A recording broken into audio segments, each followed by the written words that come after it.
Alright, what's going on everybody? It's your boy Keenan. Welcome to today's vlog. We are on week 6 of the NFL season. I have some great key matches for you for the NFC conference teams and some fantasy football tips for you players out there. Now I'm going to start with the game between the Oakland Raiders at Atlanta. This Atlanta team is a more complete team, probably the best team in the National Football League thus far. I like their quarterback Matt Ryan. I think this is going to be a decent, easy win for them because they're playing against a weak Raider defense. Carson Palmer's getting the ball a little bit, rolling a little bit, throwing the football. He's improving from what we saw last season. Like I said, he was my sleeper for this year's fantasy football season at quarterback. I think he's going to have a decent year at the end of the year. But one thing I don't understand about this offense for the Raiders is that they have no ability in running the football with Darren McFadden. I had high hopes on him this season. He was one of my top 20 running backs coming into this year fantasy football play. He's averaging just 3.5 yards per carry. I think he's a lot better than that, and they need to get everything together and run the football to help out that offense overall. But overall, like I said, I'm going to have to go with the Atlanta Falcons because their defense is playing well, and they're playing against a weak defense from the Oakland Raiders. Next game we need to talk about, St. Louis Rams. They're going to be traveling to Miami to face the Dolphins. I kind of like this Dolphins team. They're very competitive, and they never say die. They play to the very end, and I really think they can do pretty well this season. Probably still not make it to the playoffs, but put up a good fight. They have a good ground attack with Reggie Bush. He's coming towards having his best season in his career. Ryan Tannehill's maturing a little bit. He's improving at quarterback, getting more comfortable in the pocket, and that defense is doing pretty well this season. They're one of the best teams in stopping the run. Actually, the #1 defense in stopping the run. So for fantasy football play, I would suggest you guys to sit Steven Jackson this week against that Miami defense because, like I said, they are the #1 team against the run. Now, overall in this matchup, I'm going to have to go with the Miami Dolphins because their ability to stop the run, and Danny Amendola, the leading receiver for the Rams, he's not going to be playing this week. He's going to be out a couple weeks due to a shoulder injury, and he's just going to be out, and that means Sam Bradford's going to have to look for a new top target. I'm not really feeling this for the St. Louis Rams, so I have to go with the Miami Dolphins. Plus, they have the home field advantage for Miami.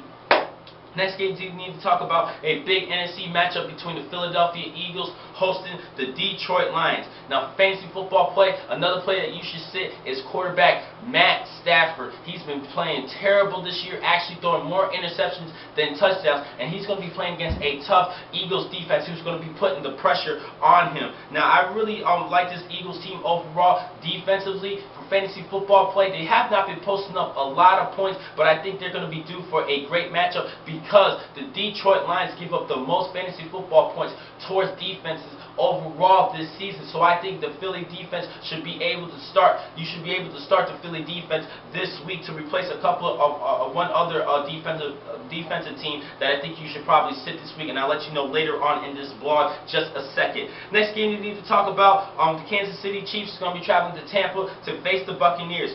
Now, I like the Buccaneers front seven. They're actually 4th in the league in stopping the run, but they've been struggling in stopping the pass, and that's going to be key for them, especially later on in the season. They're going to have to play without cornerback Aqib Talib, who's going to be suspended for 4 games for testing positive for a performance enhancement drug, and that's going to be a big loss on that defense, especially when they already have a terrible secondary overall, giving up a lot of passing yards on the pass. Now, overall in this matchup, I'm going to go with Tampa Bay, because Kansas City, they can run the football well, but they struggle throwing the football, and most likely their quarterback Matt Castle is going to be out in this matchup, which means Brady Quinn is going to have to start at quarterback. I'm not feeling that too much. Yes, they do have Jamal Charles. He's going to be controlling the ground attack, but like I said earlier, Tampa Bay has a good front seven, and that's going to be a key matchup. Tampa Bay's front seven against Jamal Charles. I think Jamal Charles can still have a decent game, but like throughout his career, he struggles getting into the end zone. He racks up the good yardage, but he doesn't really get in the end zone that much time, and I think that's going to be a problem in this matchup.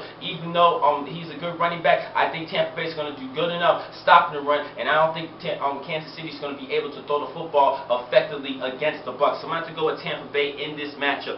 Next game we need to talk about, a big game between the Seattle Seahawks hosting the New England Patriots. I really think New England is going to find a way to get this victory in this matchup, even though they're playing in Quest Field, a hostile environment, home of the 12th man. I really think this is going to be a tough match for the Patriots, but like I said, I think Tom Brady's going to pull everything together. Everything's going to be relied on that fourth quarter. This is going to be a close game. Seattle's going to keep everything close with that defense. They have one of the top defenses in the National Football League. But going back to Tom Brady and that offense for the New England Patriots, they're actually more balanced because of their ability to run the football, which means it can open up better options and spread out the field a little bit better in the passing attack for Tom Brady. I think he's going to be due for a good game and do good enough against that great Seattle defense. I would suggest you guys, I'm going to have to go with New England Patriots in this matchup. Now, on Sunday night, the game of the week, New York Giants versus the San Francisco 49ers at San Fran. This is going to be a great matchup. Now, for fantasy football play, it's a little bit of a stalemate to me because San Francisco has a great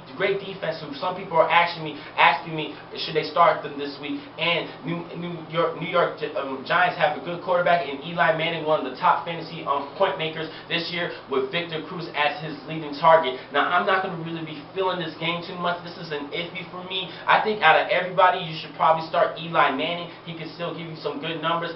Sit that defense this week, and like I said earlier, going back to the Philadelphia Eagles, start Philadelphia against the Detroit Lions if you have the ability to replace the San Francisco defense. But if you have no good replacement, go right ahead and play San Fran's defense. But I think this is going to be a tight matchup, and I'm a little bit wishy-washy about the fantasy football points for players like Ahmad Bradshaw. I think you should sit him this week. San Francisco defense, Victor Cruz, and Eli Manning. I'm not really sure this is going to be a close gap matchup. Now, overall, I'm going to have to go with my Niners in this game. I think that defense is going to do just good enough. And plus, that offense has been improving a little bit. They're running the ball very effectively, and Alex Smith is having a pretty good season. Due to his stats, he actually projected to pass for just under 100 yards passing and 25 touchdowns with not many interceptions. I think he's improving a lot under Jim Harbaugh's tutelage. I think he can have a good enough game, and I think this is going to be a big revenge game from last season's NFC Championship. I'm going to go with the San Francisco 49ers in this matchup. Next game to talk about, the Minnesota Vikings is going to be traveling to Washington to face the Redskins. Now, I'm very surprised at the performance of Christian Ponder of the Minnesota Vikings, but one player in particular who's been helping him out a lot is Percy Harvin. He was actually the leading receiver for the Minnesota Vikings, and he has been taking a lot of pressure off Christian Ponder. And I'm very shocked of Minnesota's performance this season. They only have one loss this year. They're 4-1. They're playing beautiful on the defensive side, be able to stop the run from Jared Allen's leading this good defense away, and they give you some good valuable points. According to Yahoo.com, they're one of the top 10 fantasy football point makers this season. Talk about the Minnesota defense. Now, for Washington, there's a lot of concerns about RG3, Robert Griffin III, suffering that little mild concussion he had last week against the Atlanta Falcons. I told you guys before, he needs to learn how to protect himself, run out of bounds, and slide feet first, not head first. I understand he wants to get those tough yardage, but he needs to protect himself, and so in order to he can have a good career in the future instead of limiting his play because of these injuries. And I think he's going to be pretty much sitting out a little bit in this game. He might play, but I'm too sure he's going to perform too well. So I strongly suggest you guys to sit him this week for fantasy football play. You can use Andy Dalton, or if you have any other questions, just give me a call. Just give me a comment at the bottom of the screen, and I will get back to you with last minute players that you can use to replace RG3. But overall in this matchup, I think Minnesota's defense is going to do well. Stop that run. Stop Alfred Morris from running the football effectively. He's been having a great season. He's actually the sleeper for the running back position thus far in this year. But I have to go with the Minnesota Vikings because of that defense. Christian Ponder's improving, and that special teams as well. That's going to be a big factor against the Washington Redskins. I'm going to go with the Minnesota Vikings in that matchup. Now, that was my final game this week, but I have a couple of other fantasy football tips for you guys. Houston's going to be hosting Green Bay Packers. I strongly suggest you guys to sit Andre Johnson this week. He's been struggling overall this season, dropping a lot of passes, not getting that many targets, and he has failed to pass 10 points for 3 of the last 4 games for the Houston Texans. He's not been doing too well, dealing with injuries, and for the last game against the New York Jets, he actually dropped a couple passes. I'm losing a little faith in him, but I think you should sit him out this week, see how he performs, and if he does good enough, at least 10 points, go right ahead and start him back. So because I think the momentum is going to begin later on in the season for Andre Johnson. A player that you could use to replace him, Deshaun Jackson versus the Detroit Lions. I think he's going to have a good matchup for you guys. I think he could give you between the range of 12 to 15 points against that Lions defense, especially that secondary. Going back to that matchup, that front seven for the Detroit Lions has been struggling this year, getting to the quarterback, and I think less pressure is going to be put on Michael Vick in this matchup, which means he could have the ability to throw the football effectively, especially towards Deshaun Jackson's direction. So go right ahead and start Deshaun Jackson.